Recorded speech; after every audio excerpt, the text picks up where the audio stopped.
için Türkiye olarak özellikle uluslararası projelerde daha fazla yer almalıyız. Çünkü bu tür projeler teknolojik dönüşüm için bir fırsat. İşte bu yüzden TOB olarak elimizi taşın altına koyduk ve Haziran 2015'te TOB Cern Sanayi İrtibat Ofisi'ni açtık. Üstelik bu ofisi Türkiye'nin Cern'e üyeliğinin yürürlüğe girmesinden bir ay sonra açtık. Ben bu vesileyle TOB Cern Sanayi İrtibat Ofisi Başkanımız Sayın Hakan Kızıltoprak'a başarılı çalışmalardan dolayı çok teşekkür ediyorum.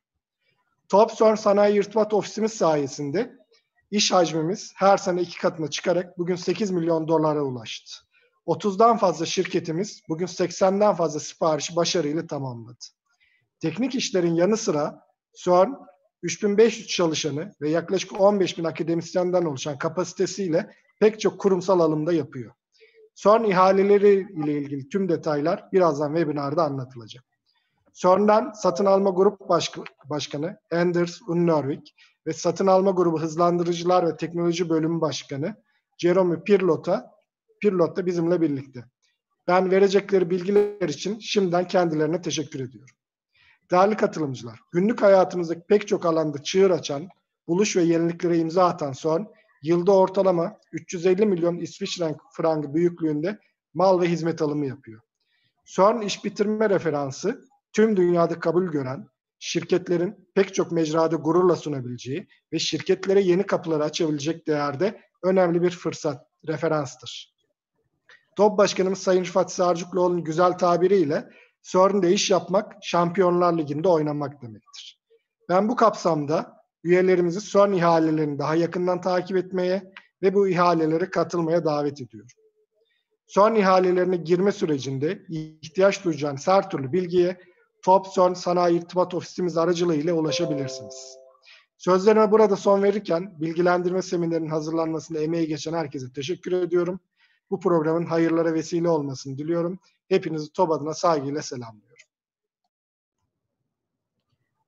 Çağlayan Bey'e çok teşekkür ediyoruz.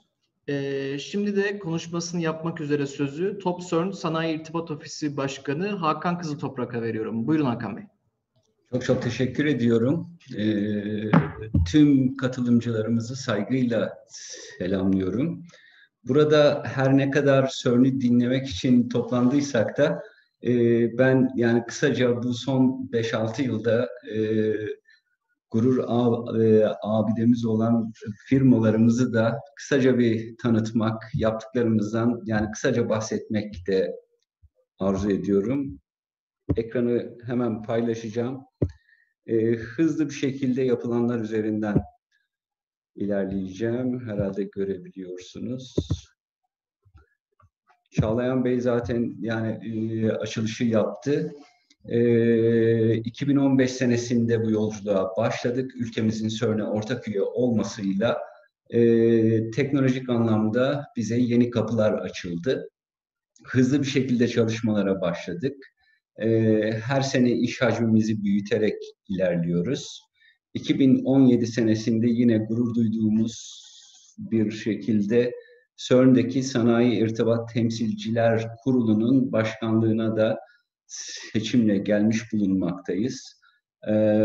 Bu da hem kendi adıma hem TOB adına hem de ülkemiz adına önemli bir görev. Bunu da gururla temsiliyeti sürdürdüğümüzü ve 2022 senesi Mart ayına kadar da bu görevde bulunacağımı ve bu yani görevle hem diğer ülkeler hem de Türkiye adına her türlü konuda iletişimde olacağımızı da buradan ifade etmek istiyorum. Çağlayan Bey zaten bahsetti. Cern'de iş yapmak, Şampiyonlar Ligi'nde oynamak. Son derece teknolojik ihaleler açılıyor. Şartnameleri son derece ayrıntılı ve spesifik ihaleler. Yani genelde hiçbir tanımlamaya gerek kalmadan biz bu yani ihalelere katılabiliyoruz. Son 5-6 yılda 30'dan fazla firmamız pek çok ihaleyi kazandı. Siparişlerini de tamamladı. Ben burada onların bir kısa listesini verdim. Biraz da görsel olarak yaptıkları işlerden kısa örnekler vereceğim. Ancak son 6 ay içinde özellikle söylemeliyim ki Ankara'dan Visan Vinç firmamız ve İstanbul'dan da Standart Pompa firmamız multimilyon İsviçre frangı değerinde 2 ihaleyi de ülkemize getirdi. Kendilerini de buradan tebrik ediyorum eğer dinliyorlarsa. Oldukça kritik işlere imza attık. Cern'de bu Cern'in göz bebeği olan hızlandırıcı tünelinde çok yani kritik bir yerde MTN yani plastik firmamızın yine çok özel bir malzemeden kalıbı, toleransları son derece challenging, teknik anlamda Türkiye'de daha önce yani yapılmamış bir işe imza attıklarını ve 1250 noktada bu hızlandırıcıda bizim uygulamalarımızın olduğunu da buradan göstermek istedim. 2M kablo Türkiye'de ilk defa radyasyona dayanıklı kablo imalatını yaparak Cern'e çok çeşitli tipte kabloları temin eden ilk firmamız oldu. Cryogenic, Doğacan, Kocaeli merkezli Türk firmamız oradaki azot tanklarını başarıyla ürettiği yerinde hizmete aldı, bakımlarını yapmakta. Ayvaz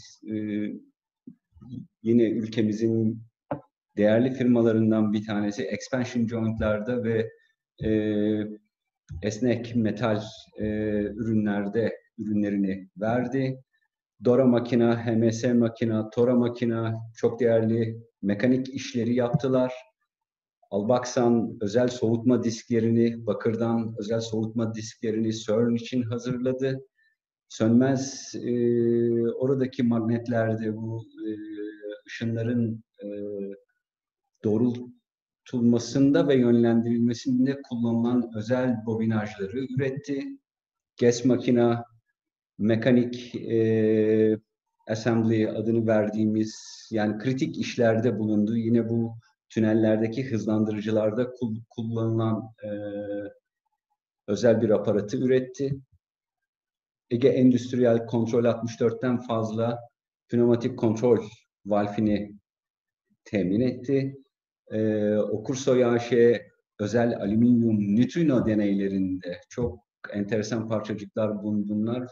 Fizik konusuna girmiyoruz ama çok kritik projelerde önemli üretimleri gerçekleştiren pek çok firmamız var. Bu arada ASAŞ ISO 500'de yer alan firmamız da Cern'den 3 farklı ihaleyi kazanarak orada son derece kritik alüminyum üretimleri gerçekleştirdi ve halen yürütülmekte olan Cern'in yenilenme projelerinde yine kritik parçalara imzalarını atmaya da devam ediyorlar.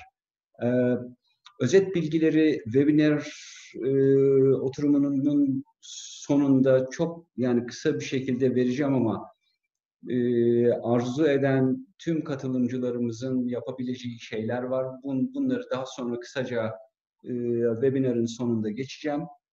Bu arada yine sizleri ilgilendirebileceğini düşündüğüm bir başka konu da özellikle Cern'de sanayi alanında atılımlarımızı yapmaya devam ediyoruz ama özellikle oradaki beyin gücümüzün arttırılması için genç öğrencilerimizin ve pek çok iş profesyoneli arkadaşlarımızın alabileceği de pozisyonlar ve programlar mevcut. Mümkünse bu web sitelerini de ziyaret etmenizi öneriyorum. Ben sözü daha fazla uzatmadan herkese katılımı için çok teşekkür ediyorum. Aynı zamanda bizleri bu webinarda Cern'i tanıtacakları için Anders Unervik ve Jerome Pierlot'a da ayrıca teşekkürlerimi sunuyorum. Sözü Anders'e bırakmak istiyorum. Anders, can you hear me? Yes, yes, I hear you. Okay, I will stop the share and the floor is yours. Thank you.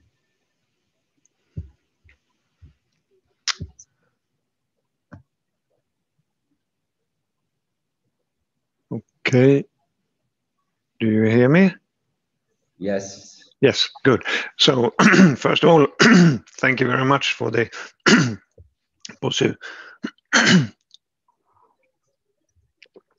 for the possibility to present Cern and the procurement service for TOB. I am very pleased to be here today, and I will make first a presentation, a general introduction about Cern, and then a little bit more a presentation later on about the procurement service and the rules. And then my colleague Jerome Pierlot will go in detail and present a little bit about our future requirements. First, I will just share my screen. In fact, I will probably stop my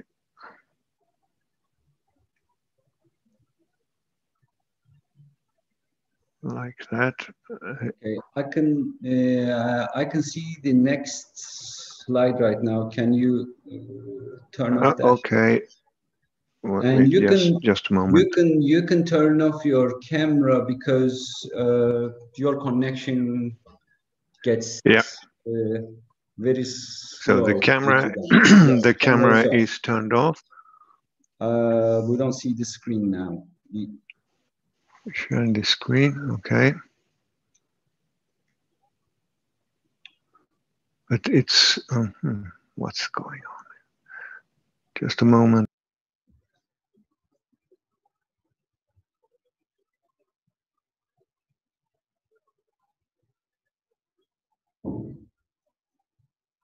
Anders aramıza evinden katıldı.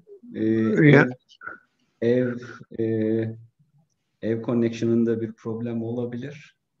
Anders, can you turn it off and turn on again? The sharing?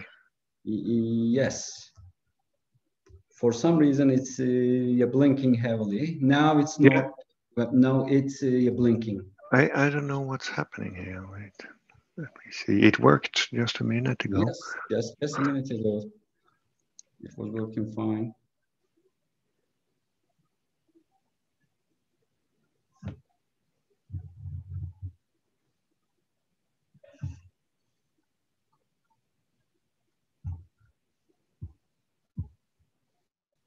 And now? Okay. Does it work now? Yes, it works. We can see the next slide, but that's okay. Don't change anything. That could be. That could be you see reason. the yeah, let's see how it goes. Hold on. Is it better now? It's okay. We can see it. We but can do you see the whole next one. We can see the next one. It's not in full show, but that's okay. I mean, if it's gonna normally it should be okay.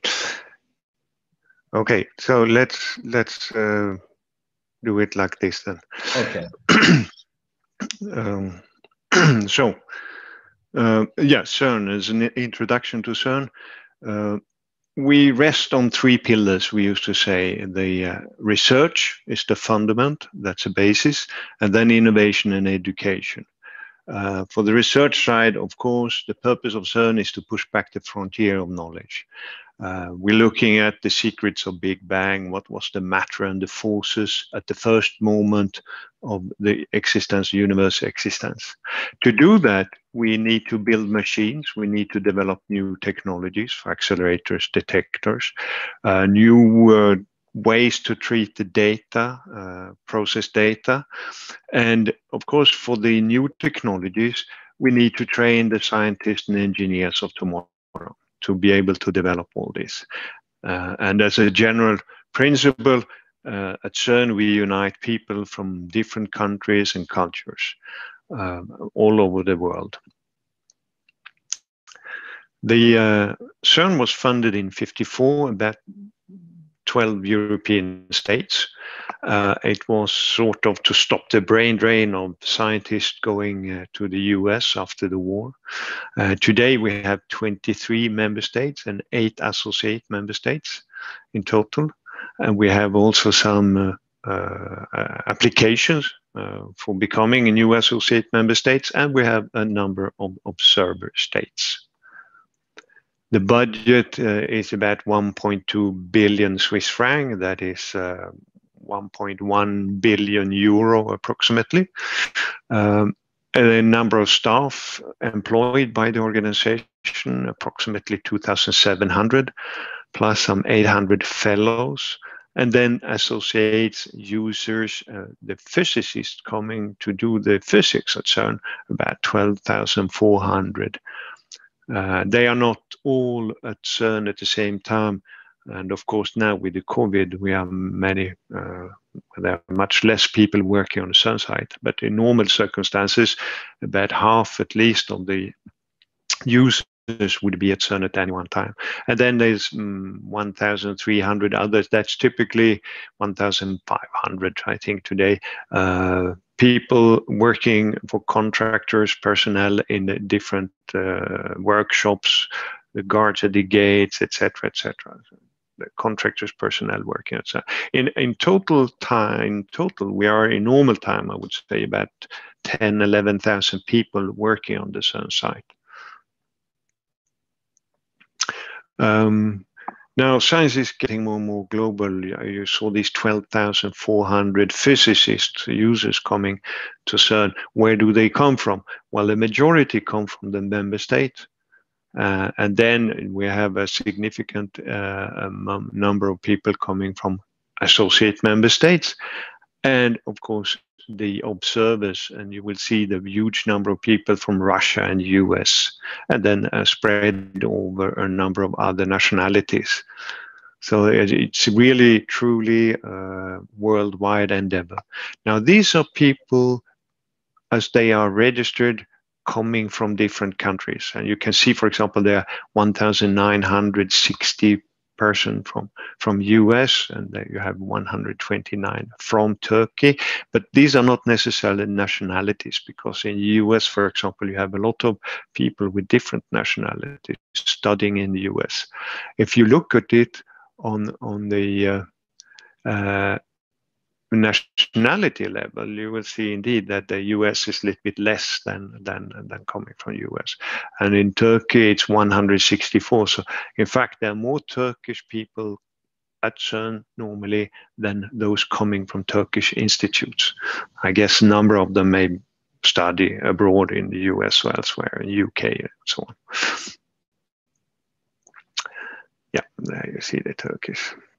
Now, the age distribution is quite interesting as well, because these physicists, they span all over the life of people in general. I would say the majority are quite young, 27 years old is the median, but then it goes up to 80, 82, 83 years old, some of them doing the physics research, and there are some very young ones as well, 20 years old, etc. Now, where do these people go afterwards? They do physics, they participate in experiments at CERN. A number of the people afterwards, they go back to industry. A majority go back to industry, 45%, I think. And in the industry domain, it's a lot of people going back to computing, consulting, physics, engineering, etc. So they spread, even finance and so on area. So all these people go back to industry afterwards, having received a solid education from in physics. Now, what do we do at CERN? Well, I mentioned is checking what's happened just the first moment after the Big Bang. And this is a slide which shows approximately Big Bang on the left side, and then the universe expands.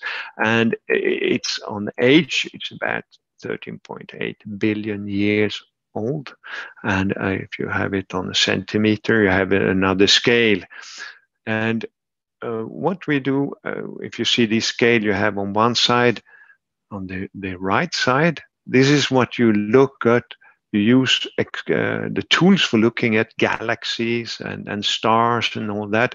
You use telescope, either Earth-based telescope like ALMA, etc., or space-based like Hubble. And on the other side, when you look with a telescope on the stars, if you look to the sun, for example, you see the sun as it was 8 minutes ago, not as it is at the very moment you're looking, because that's the time it takes for the light to go from the sun to the Earth, 8 minutes. Now, if you look farther away to other stars, other galaxies, you will not see them as they are at this very moment. You will see them as they were hundreds of years, thousands, millions of years ago, because that is exactly the time it takes for the light to go from these galaxies towards the sun. Now, one could imagine that if you built a telescope sufficiently performant, you could watch all the way back to the beginning of the Big Bang. If you could look sufficiently far out, these 14.8 billion light years out, you would see it 14.8 billion years back in time. Now, and it doesn't work like that, because about 380,000 years after the Big Bang, before that, the light was not free. It was just a soup of different particles and photons. So nobody can see further back than maximum 380,000 years after the Big Bang. So if you want to make a study about what happened between Big Bang and these 380,000 years, you have to build machines like super microscope, like we have at Cern. So that way, we don't look back in time. We reproduce the conditions as they were just after the Big Bang, while telescopes, they can look back, but they can never reproduce any conditions. So if you're really interested in finding out what's going on, what went down just after the Big Bang, the only way to do it is to build machines like we have at Cern. That is what we're doing. So in 2010, we had built LHC, the latest collider experiment, Large Hydron Collider, which it's about 27 kilometers long in circumference. It's a tunnel which is about 100 meters below ground, and it has 4 big experiments: Atlas, CMS, LHCb, and ALICE. And in these locations, we have around this accelerator, we circulate particle beams in opposite directions in 2 tubes, and then on this location where the experiments, we let these beams cross each other, and the particles will collide into each other, and we see what's come out of it. This allowed us in 2013, not us to get the Nobel Prize, because organizations cannot get the Nobel Prizes in physics, but we were mentioned in the Nobel Prize declaration anyway, when Francois Englert and Peter Higgs got the Nobel Prize for the discovery of the Higgs boson. Now, the future for us is based on the very much on the European strategy for particle physics, which was updated this year, in fact, and presented and approved by the Cern Council in June. And the priorities was to explore LHC, the full potential, and we are now upgrading it to something called high luminosity LHC, which will increase the number of particle collisions in the accelerator. And then the next step would be to build an electron-positron Higgs factory to really study these Higgs particles in detail, and ramping up R&D on advanced accelerator technologies to look into the possibility of building a new Hydron machine, like LHC is a Hydron machine. And the first step of that would possibly then be the electron-positron Higgs factory. And then there's other work. We participate in a long baseline neutrino projects in both Japan and US. And there's a different scientific programs at CERN going on, also on high energy colliders. And the picture you see here is a schematic of what a new accelerator could be. So you have on this picture on the upper level there, it says LHC, that's the 27 kilometer machine we have today. And under there you see the dotted line, it's a 80 to 100 kilometer long accelerator, which would be quite deep down in the ground because it would go below the Geneva Lake and so, yeah. But that is not yet approved, that project. Now, I mentioned, we have talked a little bit about the research. Now, what we do is this research, it creates, as I said, we need to develop new technologies, I said in the beginning, and this technology development can lead to usage elsewhere than what we do at CERN.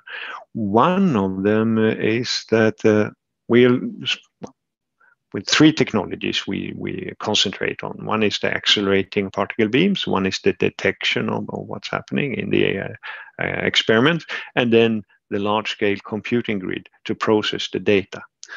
And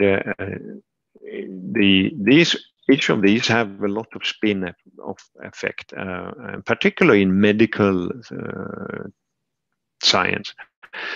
Treatment. So the accelerators to accelerate particle beams is done not only at places like CERN, but in industry worldwide and in hospitals for X-ray or cancer treatments of different types of beams. And they are with the new technologies we're calling Hydron therapy. Instead of using X-ray, which can damage a lot of healthy tissue around the tumor, Hydron therapy is much more efficient in the sense that it doesn't damage a lot of healthy tissue around the tumor. So all the energy is deposited in a very narrow place where you want it deposited.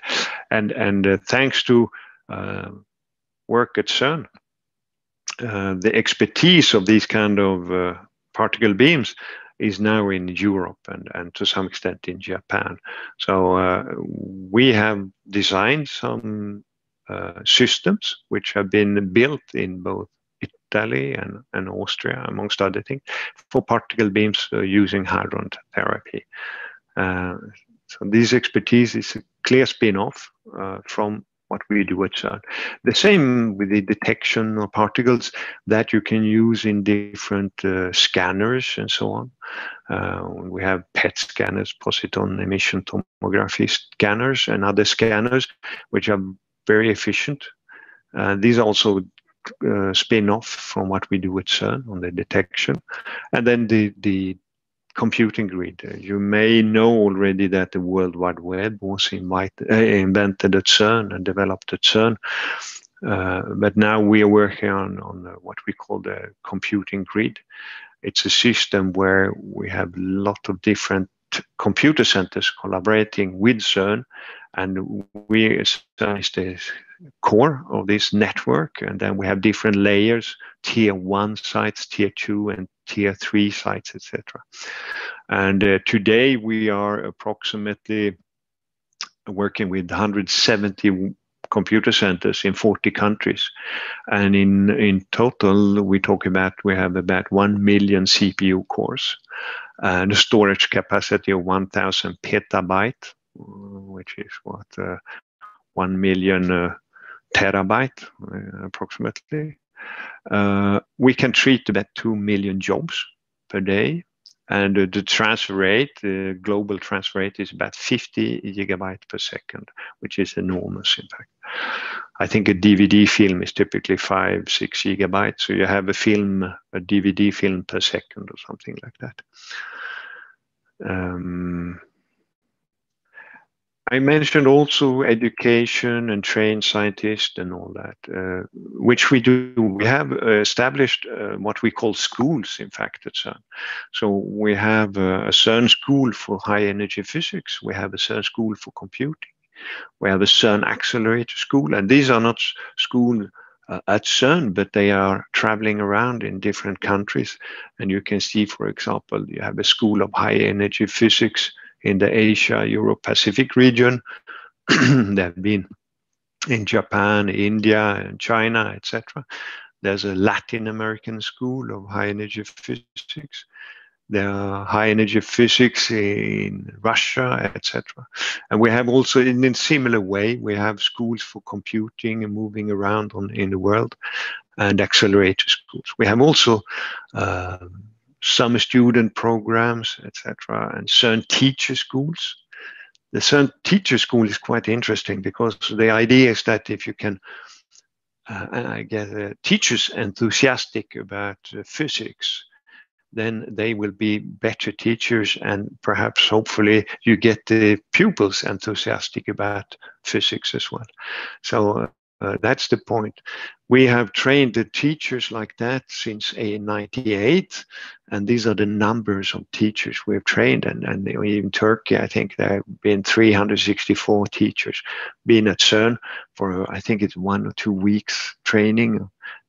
And they will see what we do, and then they go back to the countries and teach the students the latest in particle physics. Here's the evolution of this training program.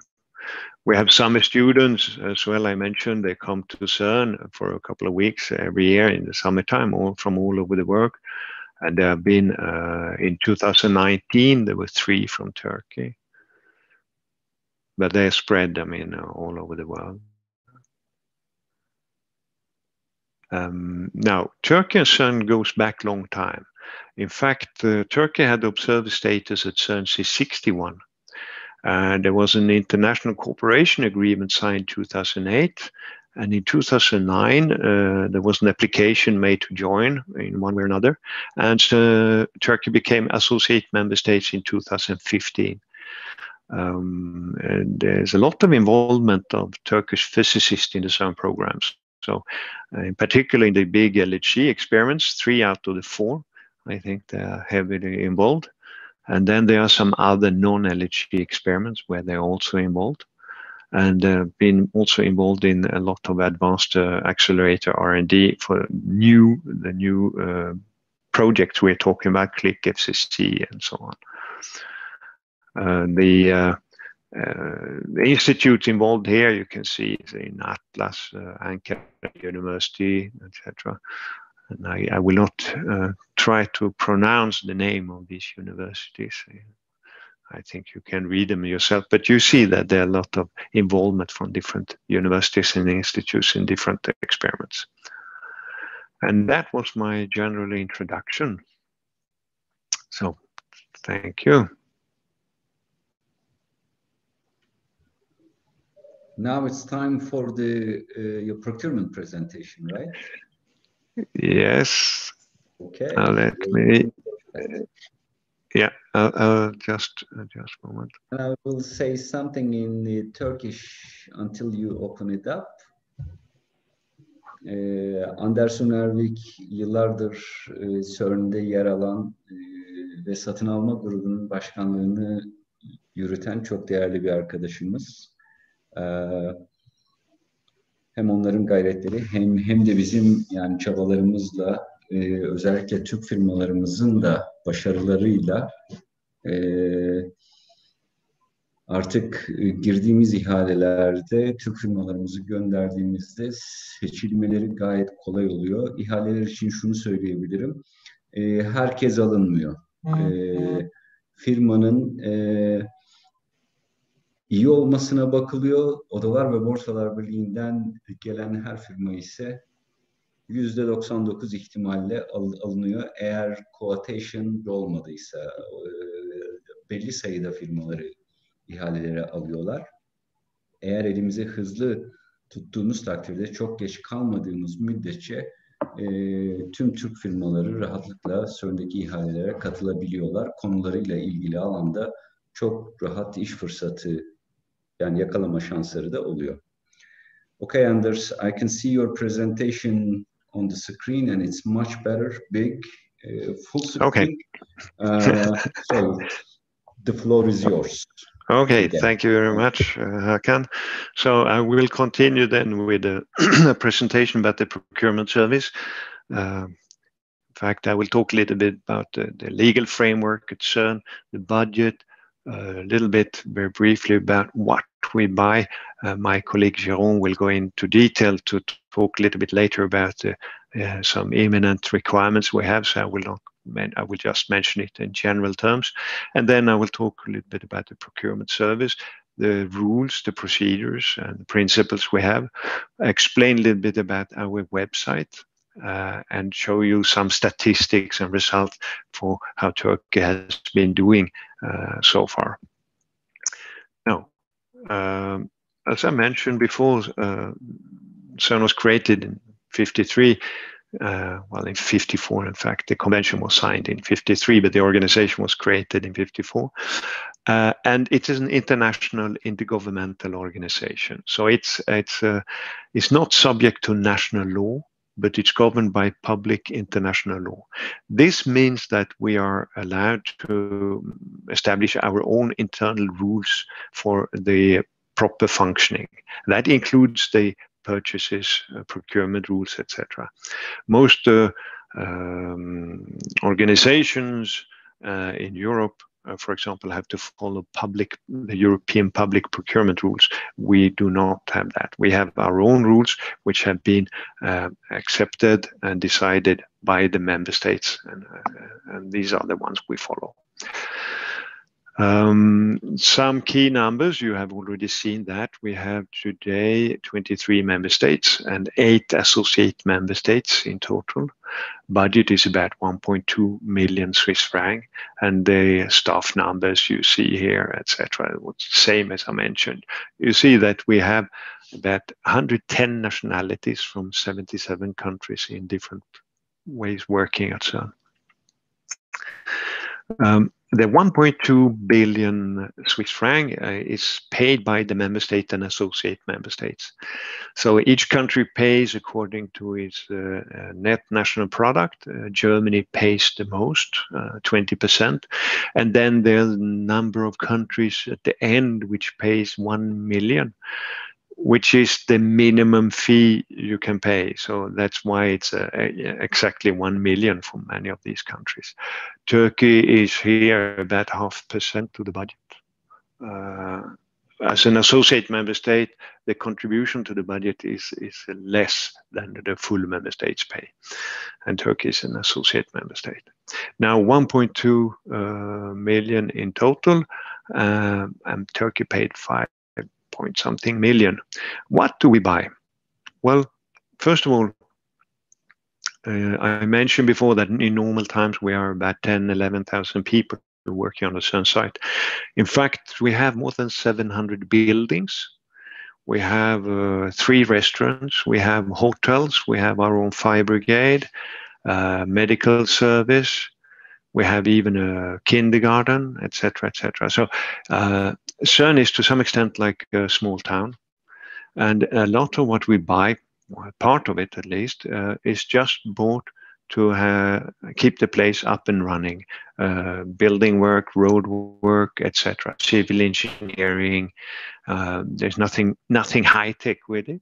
And then we have technical equipment for power distribution, electrical engineering, magnets, IT, etc., which are perhaps some of it high-tech, but not necessarily related to the research. And then we have, of course, a lot of equipment related to the accelerators and the research, such as electronics, radio frequency equipment, cryogenics, vacuum, etc.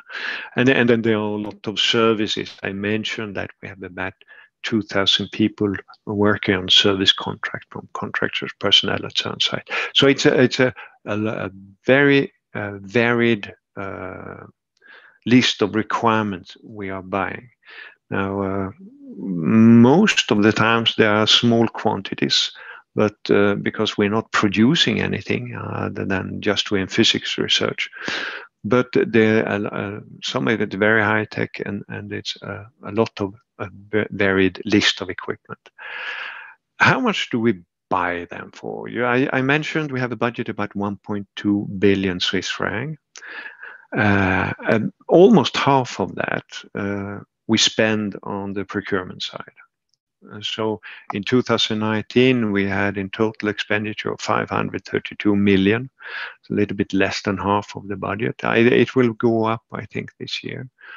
And the average is the dotted line. It's my personal average. I used to say we spend about 550 million Swiss franc over the long term on procurement. Part of that is for services, service contracts. Some part of it is for utilities like electricity, water, etc. And some of it we spend for the experiments, and then some of it for products and equipment, etc. In total, 530 million approximately.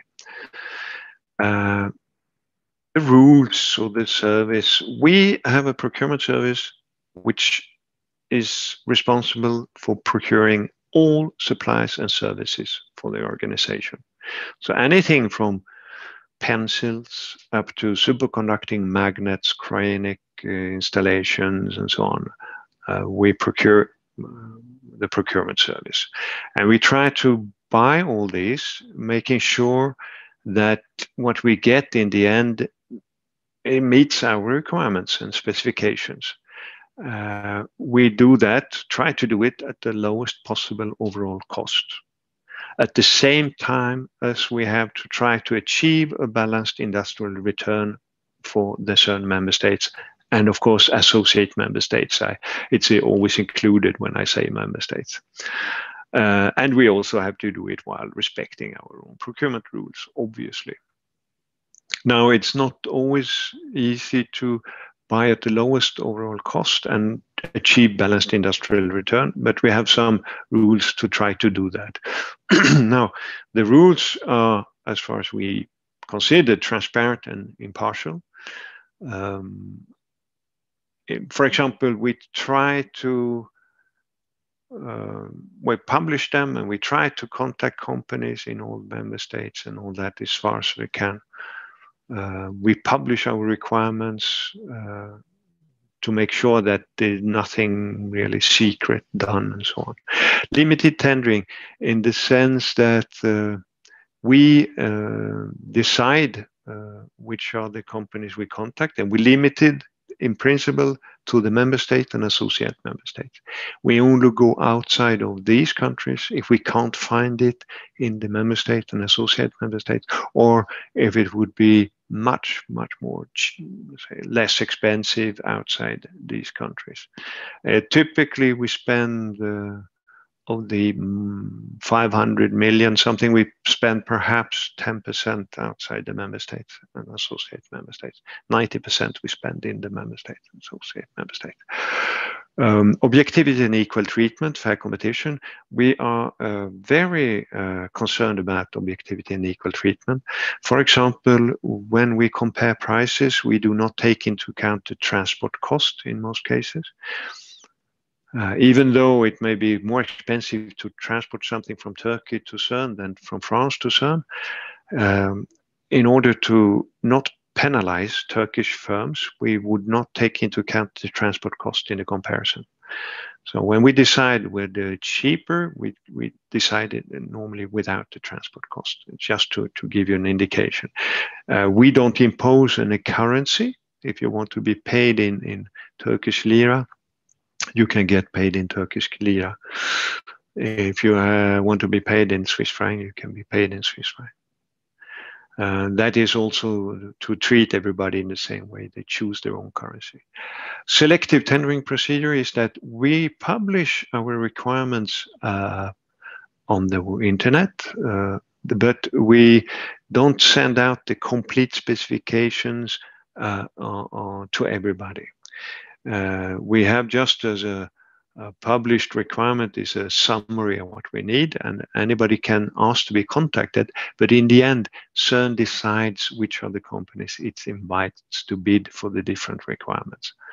And we normally have a pre-qualification stage, if it's more than 200,000, where companies need to fulfill certain conditions to be invited. I will come back on that a little bit later. Our procedures are confidential, our negotiations are confidential, our bid openings are confidential. But of course, we have an internal audit can control everything, that there is no there's no cheating behind on this in the processes. Adjudication basis, when we compare prices to decide which contractor or bidder will get the contract, we either adjudicate on the lowest bid meeting our requirements or on best value for money. There are these two alternatives, and best value for money is normally used for services, and for product, it's normally the lowest bid meeting our requirements. We may take into account alignment rules, which I will come back to a little bit later as well. What do we buy? Well, as I mentioned before, we buy a little bit of everything on the Cern side, and some of the items are really off the shelf standard stuff or non-standard products. And then we would probably not make any detailed specification, but more functional specification. If I buy a laptop, I'm not going to explain how to build a laptop. I mean, there are companies much better in doing that than we are. So we will just give a functional specification or performance specification, and then we will buy based on that. But some of the equipment we buy, companies do not necessarily have the full expertise, or they're not really a market outside Cern in this. While for us it may be core activity, and we have the expertise. This may be, for example, some of the accelerator magnets, superconducting accelerator magnets, where there's not really a market for these kind of things outside Cern. But for us, it's an extremely important area where we need to keep the expertise. Then we do normally the development ourselves. Once we have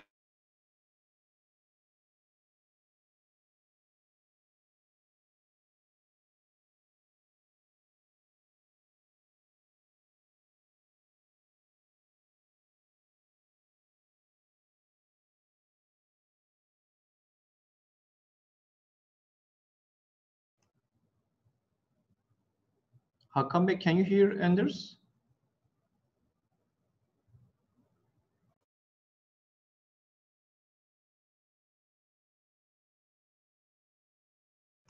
You're muted.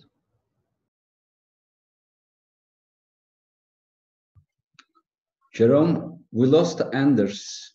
Anders's voice. I'm calling him now. Okay. I think Anders is muted as well. But he's still running the slides, so he's still probably connected. As a host, can we? Okay.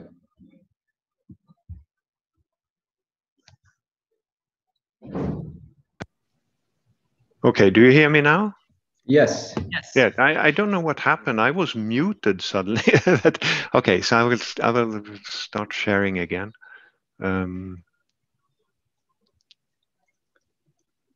While you are sharing, I will save. Okay, go ahead.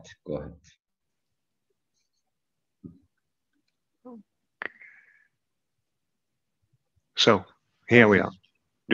Everything is okay now? You see? Yes, yeah? Yes, we see it. If you can go back to the end of the other slide, I think we lost you at the end of it. So. Okay. So yes. So I said the first part is the functional specification for off-the-shelf equipment, and then some of the items are really not off-the-shelf, but where we have the expertise, and companies may not even be interested in developing expertise because there's no market for it outside Cern.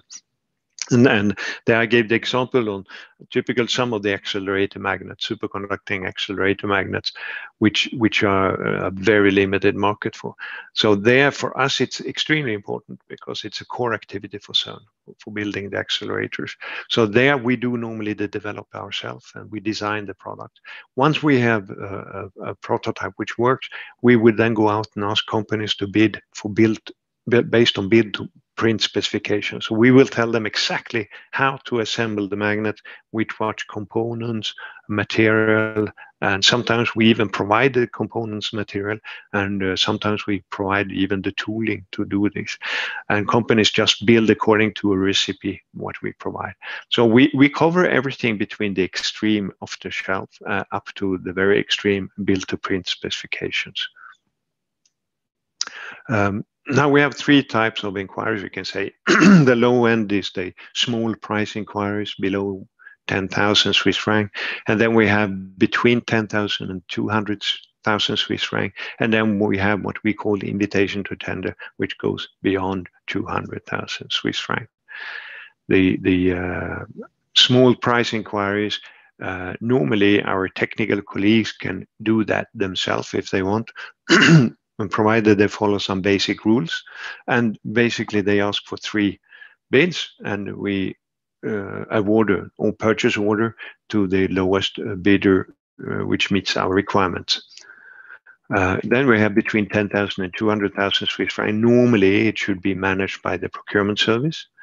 There should be a kind of specification, technical specification, and normally we give 4 weeks for companies to reply, sometimes a little bit longer, sometimes a little bit shorter, depending on what we buy. Again, we would ask for a minimum 3 bids. And if these are requirements above 50,000, we normally send copies of this to the industrial liaison officer for information, and they can also propose companies based on this information. Again, we make a purchase order, award the purchase order to the lowest compliant bidder. When it's more than 200,000, it is a little bit more complicated in the sense that first we announce it on our webpage. I will show you a little bit more about that in a minute. And then we have a market survey, which is a first step. It's the phase 1, a pre-qualification step. The market survey consists of a technical description. It's not a complete specification, but it's a description. And then there's a qualification questionnaire, which has to be filled in. And there we will define what the criteria will be for companies who want to be invited to bid later on. They must have an experience in this. They need to have an electrobeam welding machine, or they must have built similar equipment in the past. Then they should give references, etc., etc. They should be of a certain size, perhaps. Once we have decided or which companies meet the requirements, we will issue the invitation to tender. It's not necessarily a guarantee that the company that meets requirement will be invited to tender, because we are limited in one hand on the number of companies we should contact, but also we try to have this industrial return. So if, for example, I don't know, Switzerland is a country which has received its fair industrial return. If I have I don't know, 8 Swiss companies meeting the requirements, I will probably not invite 8 Swiss companies. Nevertheless, we will invite 1 or 2 perhaps, but not 8. So it's not a guarantee that companies are invited, but it's a necessary step. If you don't meet the criteria, you will not be invited. Phase 3 is then the opening and evaluation of the bids. We check the verification. We may have meetings with the companies to make sure that they have understood what we ask for, and we have understood what they put in the offer. And there may be some clarification on some items, and then we have a contract award and we sign a contract with them. Now, I mentioned there's an alignment rule, which is under certain conditions. A bidder offering goods originating in what we call the poorly balanced member state is allowed to align its price to that of a lowest bidder and be awarded a contract. We have as an obligation to have a fair industrial return to the member states, and that we compare with how much they got back compared to the budget contribution. Now, when we say get back to a country, we need to know what the country of origin of a supply or a service is. And for us, the supplies, the country of origin is where the last major manufacturing or transformation, or where the things are manufactured. We can take into account major sub-assemblies and equipment is manufactured in a certain country, but it includes a major sub-assembly from another. We can take that into account. If at least 60% of the total amount comes from what we call poorly balanced member states, those member states which have not received a fair share, then they may have a possibility to align the price if the lowest bidder is from a well-balanced member state. Now, we define, as I said, we have a return coefficient, and we compare if I think Turkey paid 0.5% to the budget. If 0.5% of all supplies we buy comes from Turkey, then I would divide the 0.5% divide that by 0.5%. I divide the share going to Turkey with the share Turkey pays to the budget, and then I would calculate a return coefficient of 1, and Turkey in that case would be well balanced. If the coefficient ends up between 0.4 and 1, it's poorly balanced. And if it's below 0.4, it's very poorly balanced. That's how we define that. Now, to benefit from the alignment rule, it only for supplies contract and when it's adjudicated on a lowest compliant bid basis and for amounts exceeding 100,000. And we only ask if the price difference does not exceed 20%. If the price difference is more than 20%, there is no alignment. Here you see then the list of well-balanced and poorly balanced, and the calculation goes back 4 years. And why we take 4 years into account is we don't want one order big contract to change completely the situation, so it's diluted over 4 years. So it's the average over 4 years. And the well-balanced countries you have on the left side, poorly balanced you have in the middle, and Turkey is one of the poorly balanced. And then we have a number of countries which are very poorly balanced with a return coefficient of less than 0.4. Now, I will come back a little bit on the return coefficient and how Turkey has done. It's for the moment it's poorly balanced, but it will not stay like that. I think we have a website on the procurement service which includes an enormous amount of information. It looks like that, and amongst other things you can see is if you go to the Cern website and you go to the bottom of the Cern website, there's something called doing business with Cern. You click on that and that takes you to the procurement website, and you will see it as it is on this picture. The business opportunities, for example, it shows the published requirements we have above 200,000. And that list looks like this. Each line here is a requirement which we will buy something. It's about 200,000, and normally we have around 50 lines like that. And it can be up to several millions, of course. They're not listed in any particular order. There may be electronics beside the renovation of a building, or supply of lift systems or cranes or superconducting magnets or whatever you want. It shows with a cost range number approximately how much money we are thinking about. Now these are very wide. So A is 200 to 750,000, I think, and B is between 750 and 5 million, and C is between 5 and 10 million, and D is above 10 million. So they're very wide. They're not very narrow estimates. And then you will see when the market's ready, the pre-qualification will go out, or if it has been issued already, you can click on the link and get all the documents. And it will see to the right when the invitation to tender is planned to go out. If you read this list and there's something that you find interesting, you can click on the email to procurement service and you can say, so procurement service, I'm interested in finding out more about this requirement. And once we issue the market survey, you will be automatically contacted. We have also a database, supply database, which we strongly encourage any company to register in.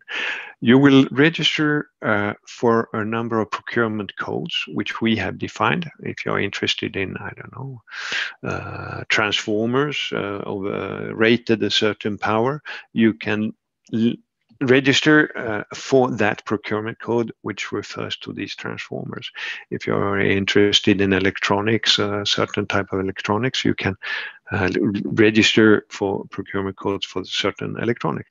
And once we looking for suppliers, we will go through this database, our supply database. That's the first thing we do, to see if we have companies registered in that database for what we are going to buy.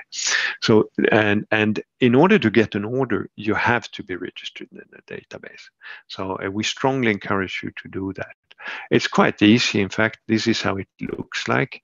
Welcome to the Cern Supply portal, and then you can register and you fill in a number of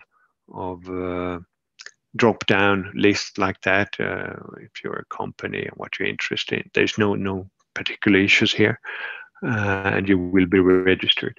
Again, as I said, this is mandatory to get an order, and also to ensure that you optimize the possibility to be invited to submit bid for something. If you're not registered, you reduce your probability significantly. This is how it looks. We have also on our web page, there's who to contact. These are a contact list of not only technical people at Cern, which exist. If you want to talk with somebody at Cern, a technical person about vacuum, you want to find out what kind of equipment we need for vacuum, you can talk, you will get that contact on that list. But you will also get, and that's perhaps even more important, the contact in industrialization officer contact. And for Turkey, of course, it's Hakan Kızıltoprak. And you already know him, of course. But these are the contact person in case you want to discuss with somebody in Turkish or whatever about some particular requirement or some particular procurement issues, and you don't necessarily know anybody at Cern, or you don't want to discuss to anybody at Cern, you can always go via the ILO, who acts as an interface with the national industry. And the ILO has a very important function for us, because they also help us tracing companies which we do not know in the different countries.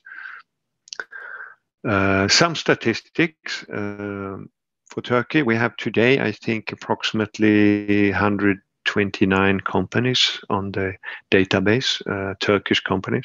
Now, Turkey is a big country, so there are certainly hundreds and hundreds of qualified Turkish good companies that could be registered. So if you're not already registered, please go and do that.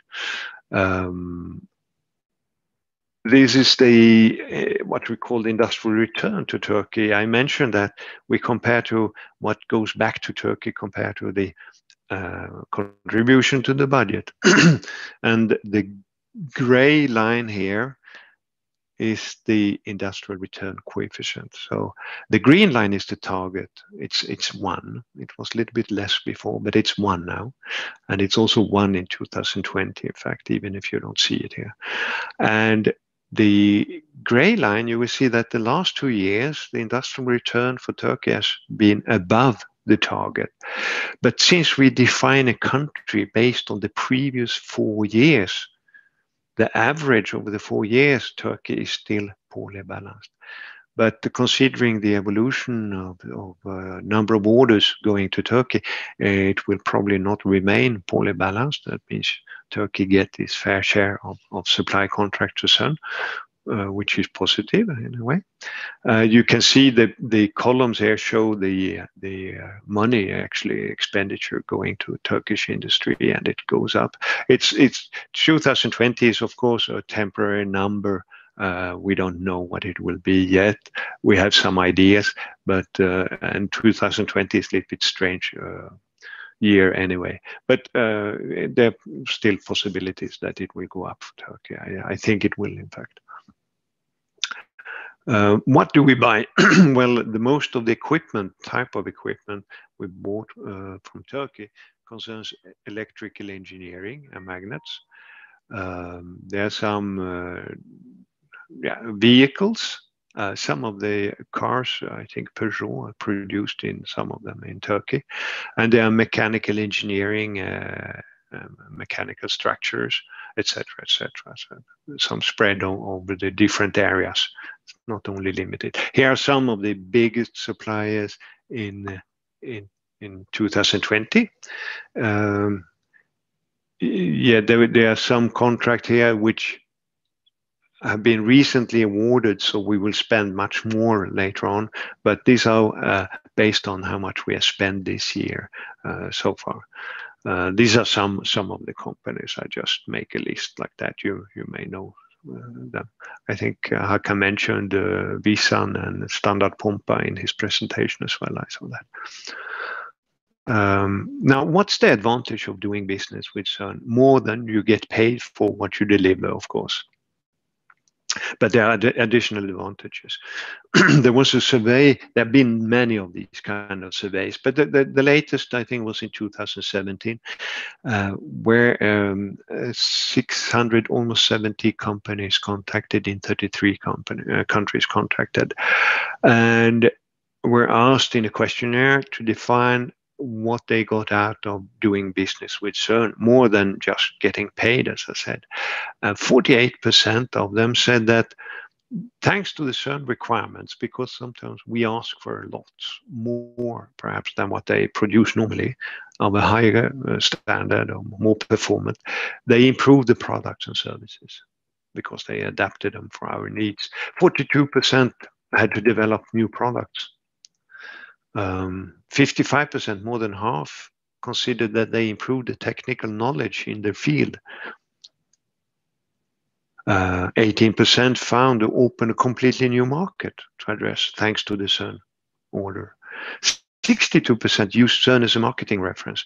And there, I would like to tell you that if you get an order or contract from Cern and everything goes according to the plan, you deliver, you paid, everybody's happy, you can, of course, ask to get, we have a certain Cern supplier logo. If you want to put that on your web page, etc., there's no problem. The only thing we ask you is to show us how you will use it, and you ask for our authorization.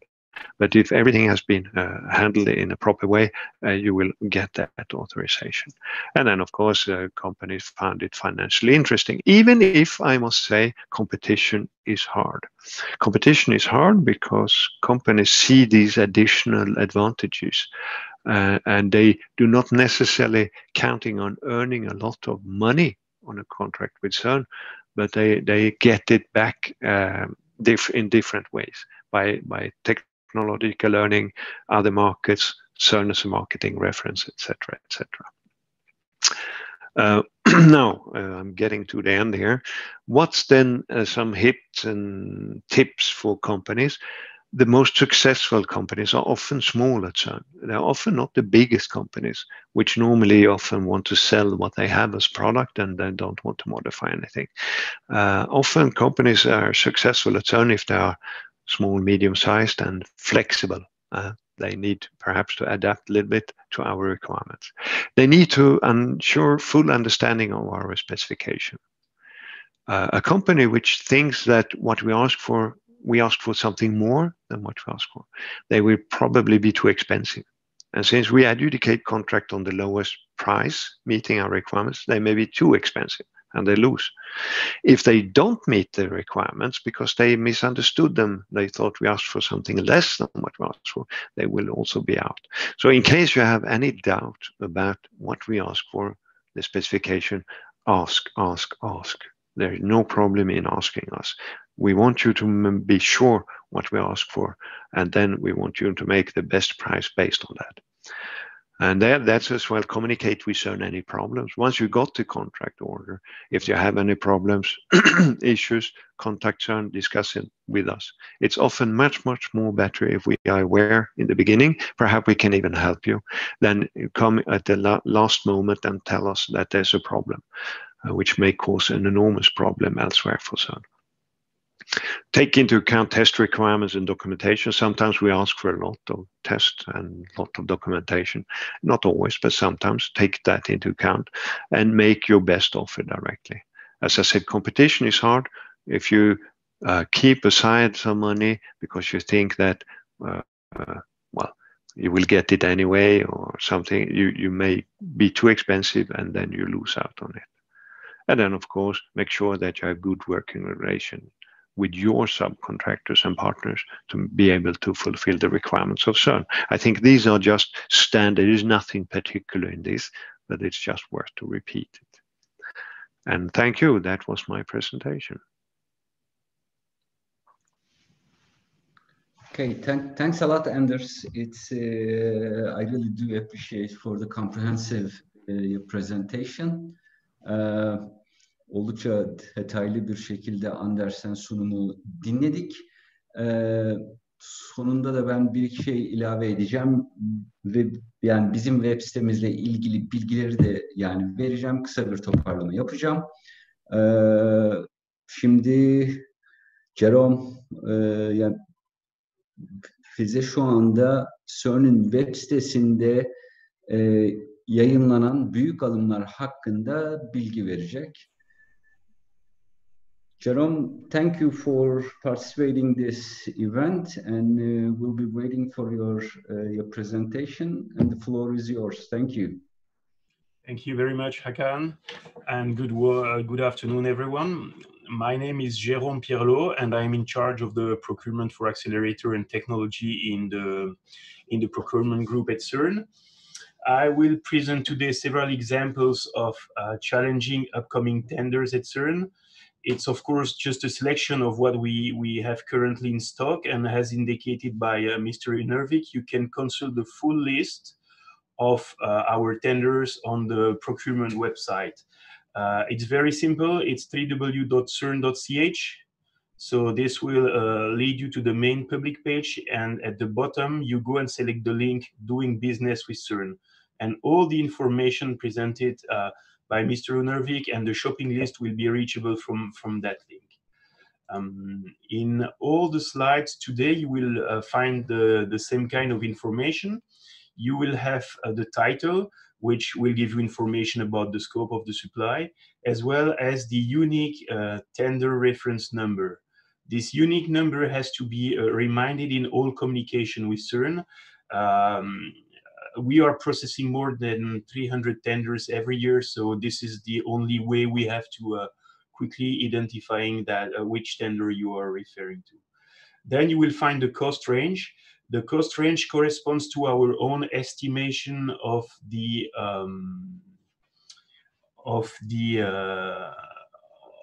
requirements. It's either A means that it's below 750,000 Swiss francs. If it's B, it's comprised between 700 and 5 million. C is between 5 million and 10 million. And if it's a cost range D, it's above 10 million. I forgot to say about the procurement code. It's an 8-digit code, and it's part of our internal classification system. When registering in our database, the firms will be proposed a list of procurement codes, and they will be asked to select and tick the box corresponding to the activity of the company.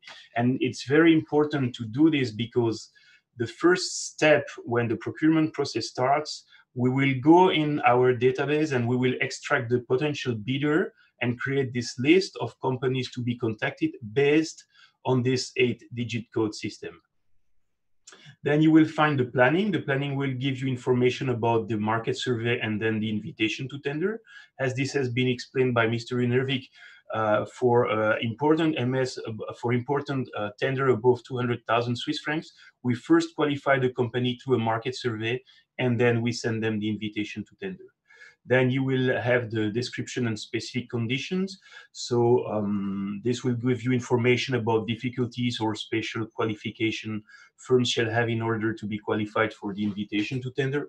For example, we will indicate if it's a service or a supply, if we intend to do some splitting, if it's a blanket contract or a regular contract, and additional technical details. And finally, in this presentation, we provide you with the contact of the technical officer in charge of the technical specification. And if we provide you with this information, it's for a very simple reason. It's just contact that person and make reference to this presentation if you have any interest or any question concerning the tenders. So the first tender concerned the supply of an installation of cooling system on the Cern sites. The cost range is B. The market survey has been sent, but the result of this market survey will be 4 invitation to tender that will be dispatched as of December this year until September next year. The outcome of the market survey or of the invitation to tender will be the adjudication of 4 contracts. 2 contracts that can be considered as turnkey project for cooling system on the Large Hadron Colliders, and 2 other contracts which will be blanket contracts to cover the recurrent daily activities on the other Cern sites. So if you are interested in this, or if you know of companies that would be interested in this, then contact the technical officer, contact the procurement officer, and we will be happy to send you the market survey. The second tenders is exactly the same as the previous one, but for ventilation system. So again, the market survey has been sent. It's a cost range B, and there will be 4 invitation to tender dispatched between December this year and September next year. So again, in this case, 2 contracts that can be considered as turnkey contracts for point 1 and point 5, and then 2 blanket contracts to cover the activities on the other Cern sites. The next tender concerns the erection of an electrical substation for the point 5 of the LHC. So for this one, you will see that there is 2 cost range A and C. This is explained by the fact that we will first dispatch a price inquiry to identify and place a contract with a company that will do the technical design and provide with all the technical file. And then we will use those documents, and then we will place a contract for the erection of this substation based on the first documents. There is one particularity here, is that the company that will win the price inquiry to make the technical design and the study will not be allowed to participate in the invitation to tender for the erection of the substation. So in short, this will consist of a feeding line of 66 kilovolts coming from another substation belonging to Cern. Then we will have a 38 MVA transformer. We will bring down the voltage to 18 kilovolt. We will have to, the company will have to make all the cable tray system, earthing connection, grounding of the building in itself, and of course the medium voltage cubicles and all the distributing lines to the next LHC point. The next tenders concern the supply of 5 helium vessels for the new inner triplets. So it's a cost range A. The market survey will be sent in January or early February next year, and the invitation to tender will be sent in June next year. So here the bidder will have to quote for the supply of 5 vacuum vessels with a diameter of 0.3 meters. The vacuum vessel is this a cylinder here in cyan, and then Cern will insert in the helium vessel the magnet. Then Cern will fix some flanges and will inject the liquid helium in the magnet to cool down the circuits and make sure that the resistivity is almost 0. The difficulty in this invitation to tender is due to the fact that all the activity will have to follow the PED requirements. PED stands for Pressure Equipment Directive. It's quite complex. The final assembly will be performed at Cern. The next tender concerned the supply of 5 vacuum vessels. It's directly linked to the previous one. The cost range is A. The market survey will be sent just like for the helium vessel early next year, and the invitation to tender in June next year. As you can see, the helium vessel is here, and the helium vessel together with the magnet will be inserted in this gray cylinder here that we call the vacuum vessels. We will fix here the vacuum barriers at both ends of the vacuum vessels, and then with a pumping system we will create the vacuum between the helium vessel and the vacuum vessel, and this will act as a thermal barrier in the accelerator complex. The only difficulty, this one is very simple. The only difficulty is due to the fact that the machining of both extremities here has to be done in one clamping operation. We already dispatched an invitation to tender for this kind of supply 3 years ago, and we had 3 or 4 Turkish companies that participated to the market survey. The next tender concerned the supply of power converters. It's close to 700 power converters. Again, this concerns the high luminosity project. So the cost range is A and B, because based on the market survey, we will dispatch several invitation to tenders. Planification is for end of next year and beginning of 2022. So it's a build to print invitation to tender. That means that Cern will provide you with the technical specification with all the manufacturing process, the part list, and the company will only have to quote for the assembly and the procurement of the parts. There will be 4 types of converters: the 18 kiloamps, the 2 kiloamps, then the 600 amps, and then the low current 120 amps and 60 amps. The last one, even though it's a low current, are the most complex one because they will be placed in a radiated environment. So this is what we call R2E, radiation to electronics. So they will be very complex system. The next tender concerned the supply of circuit disconnector boxes, CDB. So it's a cost range A.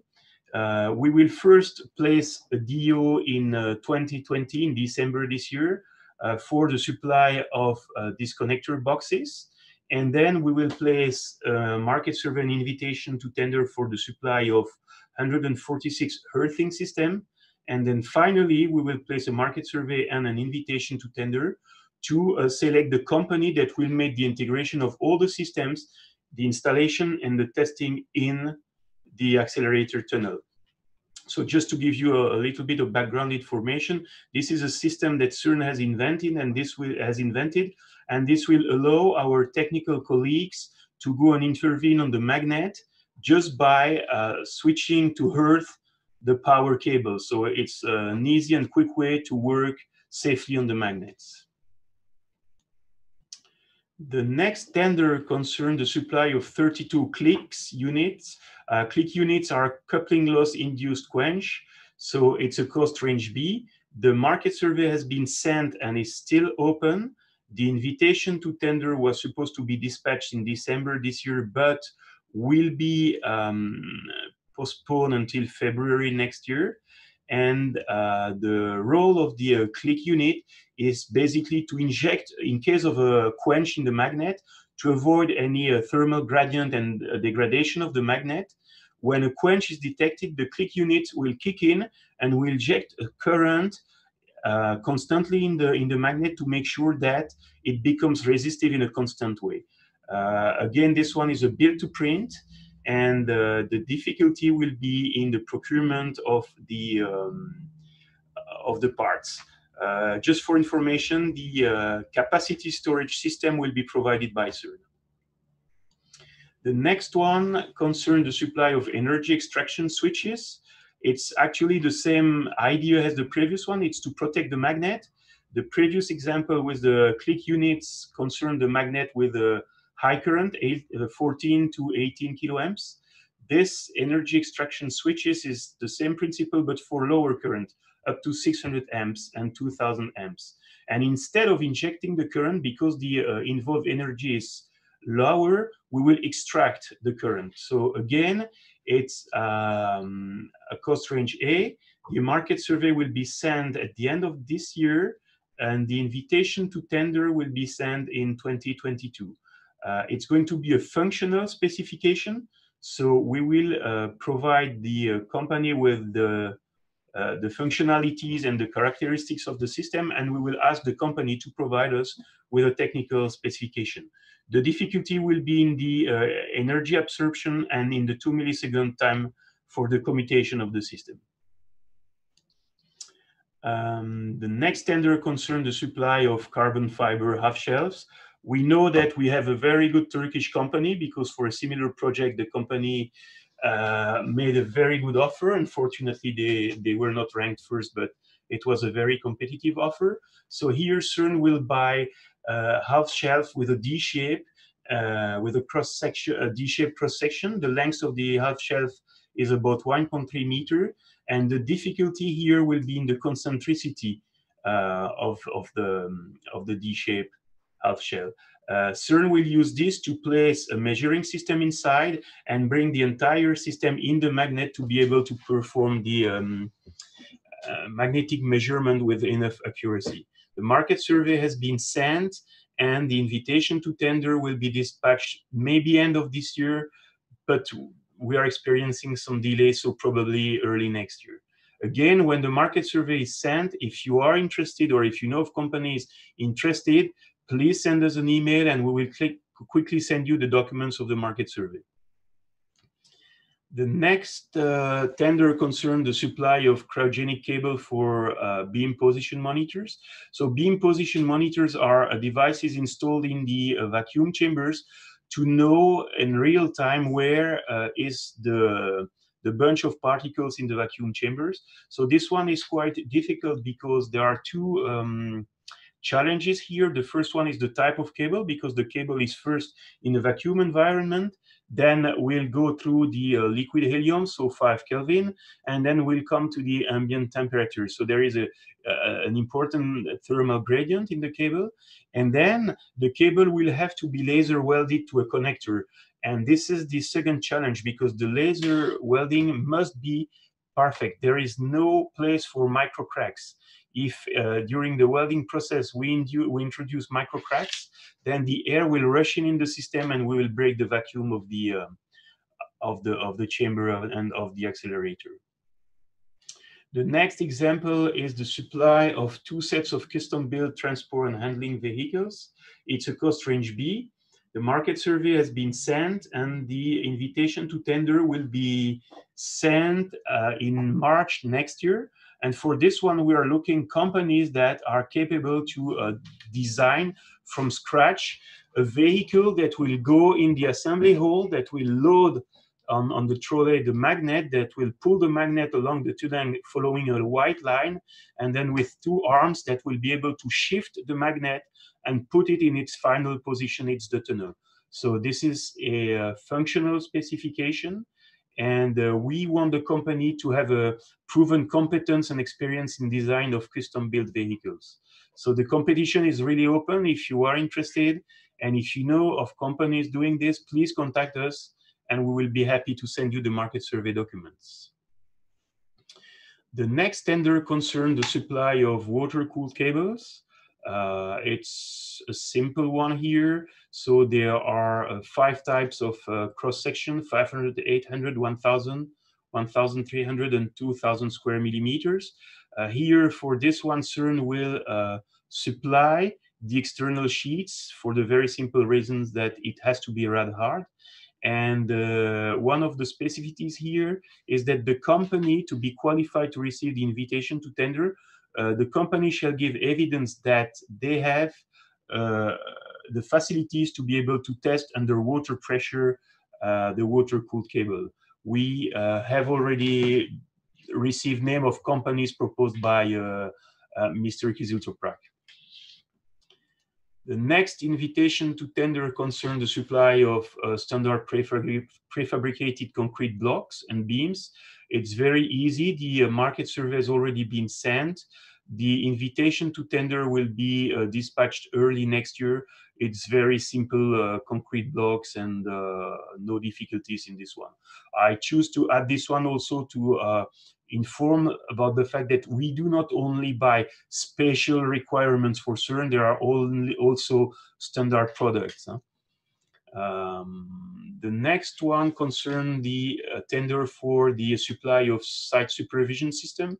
So it's mainly an access control and video surveillance system. So its market survey will be dispatched in March next year, and the invitation to tender in June.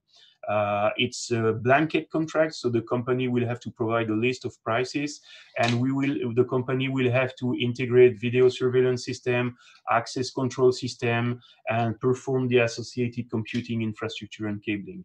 One of the very important aspect here is that the company, in order to be able to participate and make a bid, the company must give evidence of having the appropriate certification in supplying and installing access control and video surveillance systems. The next one is also an example to show you that we buy a standard off-the-shelf equipment. It's a market survey and invitation to tender for the supply of a 2D laser cutting machine. In this one, we simply specify the thickness of the sheets and the speed of the laser head. And this is the last one, is the supply of numerical protection relays. It's a cost range B.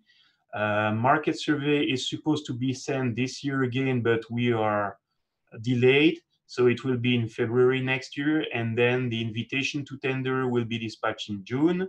And numerical protection relays are used in our private electrical networks to ensure the protection of the bus bar and the network cables. It's supposed to be an off-the-shelf, so we will buy 200 protection relays. The installation, cabling, and parameterization will be done by Cern. But for this one, there will be a prototyping phase to make sure when we adjudicate the contract that the company has taken into account all our requirements. And I think this was the last one. Yes.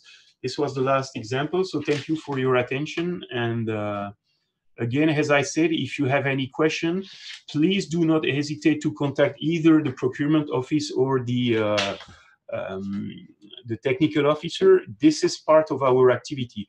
We are here to answer your question and help you identifying whether you should apply or not for the tender. So the key message here is, for any question, any doubts, either you go through your ILO or you contact us directly, and don't be shy.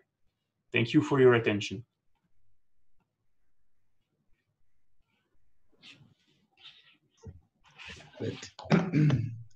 Thank you, Jerome.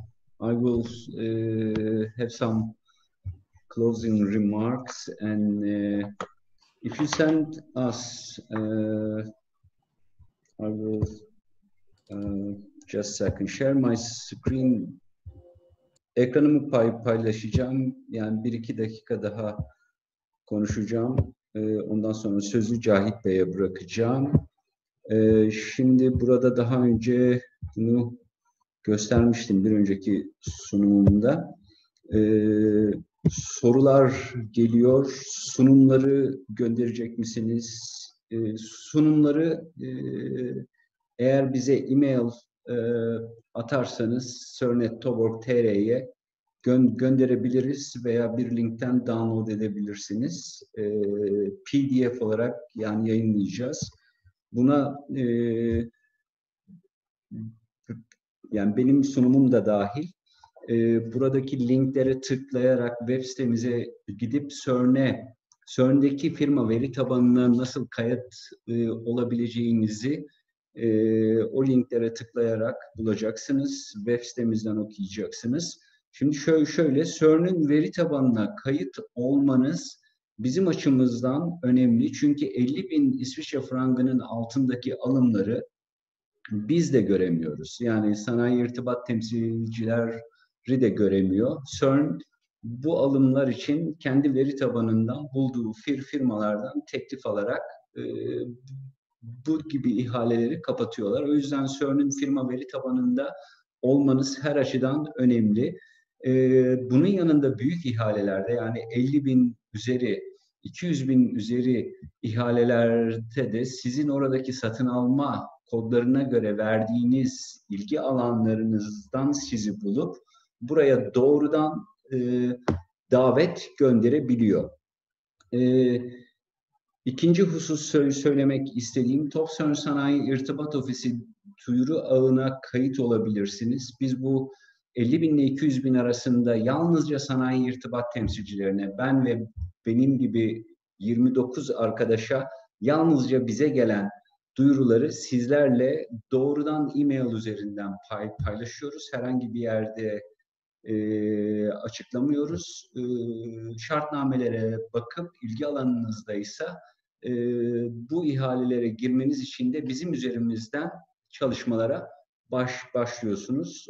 Bunlar özellikle 50.000 İsviçre frangı ve üzerindeki ihale duyuruları için bizim ağımıza da kayıt olmanızı ve yani bizimle birebir çalışmanızı öneriyoruz.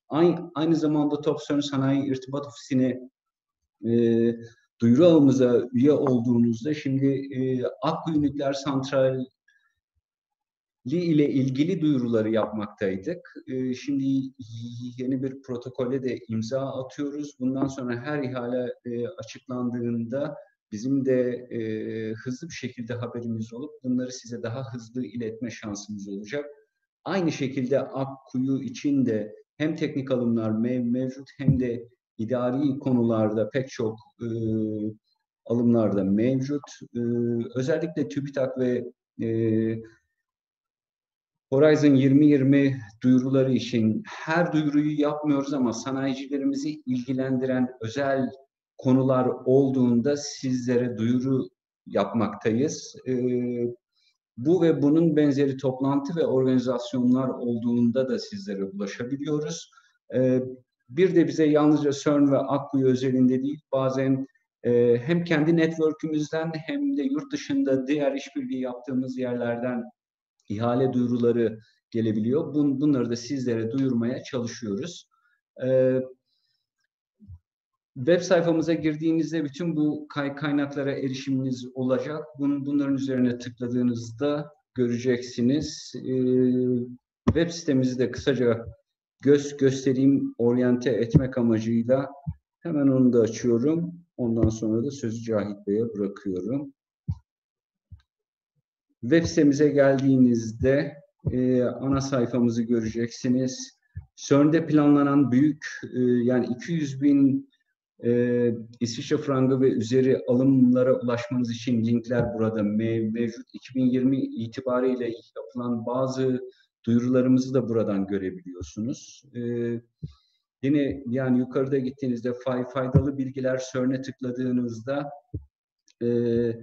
Cern'deki veri tabanına nasıl kayıt olacağınızı linkleri veriyoruz. 200.000 altındaki alımlarda izlenen yöntemi açıklıyoruz.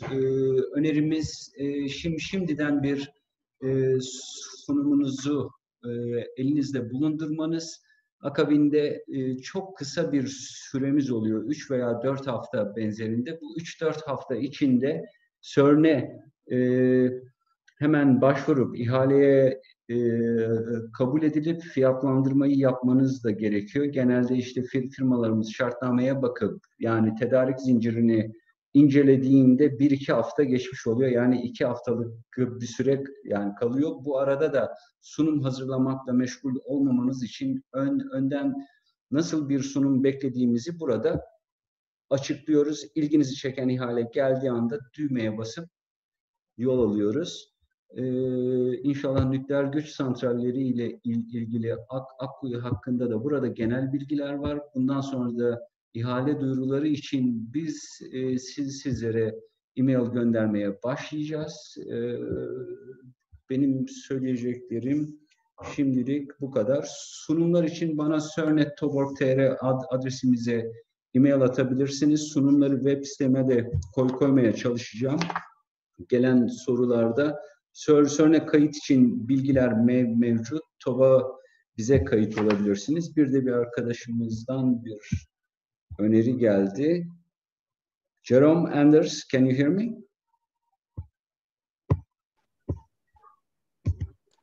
Yes, I can hear you. Okay. There is a firm that wanna give you a special offer to Cern about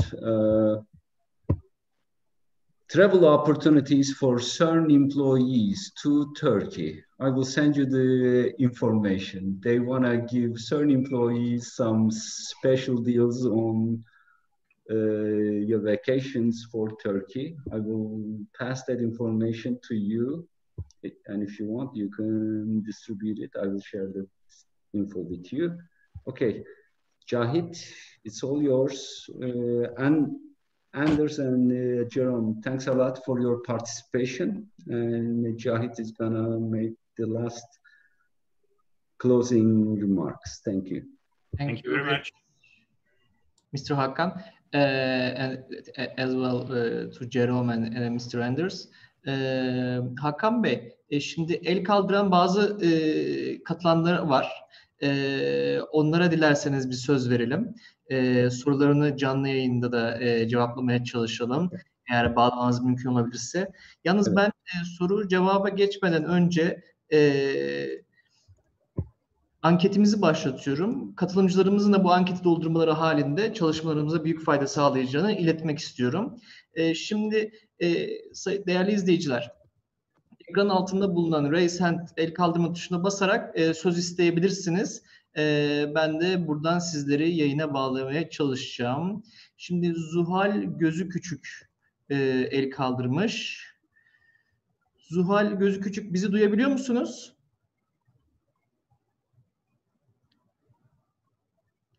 Zuhal Gözü kapalı herhalde.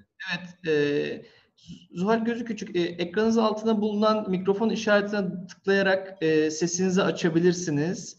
Ben de şimdi size mikrofonunuzu açmanız için bir talep gönderiyorum. Eğer mikrofonunuz açılırsa sizi duyabileceğim. Alo. Merhaba. Zuhal Hanım merhabalar. Merhaba, ben elimi kaldırmadım, yanlış oldu herhalde. Öyle mi? Peki o zaman yanlışlıkla değildi demek. Teşekkür ederim. Teşekkür ederiz. Çok Oldu. sağ olun. Oldu, teşekkür ederim. Zaten Cern'le çalışıyoruz biz. Teşekkür ederim. Sağ olun, sağ olun. Peki. Harika. Başka soru yok. Demek ki her şey açık. Soru cevaplarda gelen soru cevapları da ben elimden geldiğince yanıtladım. Cern@toborg.tr'ye e-mail atarsanız ben size linkleri ve sunumları göndereceğim. Tamamdır, harika.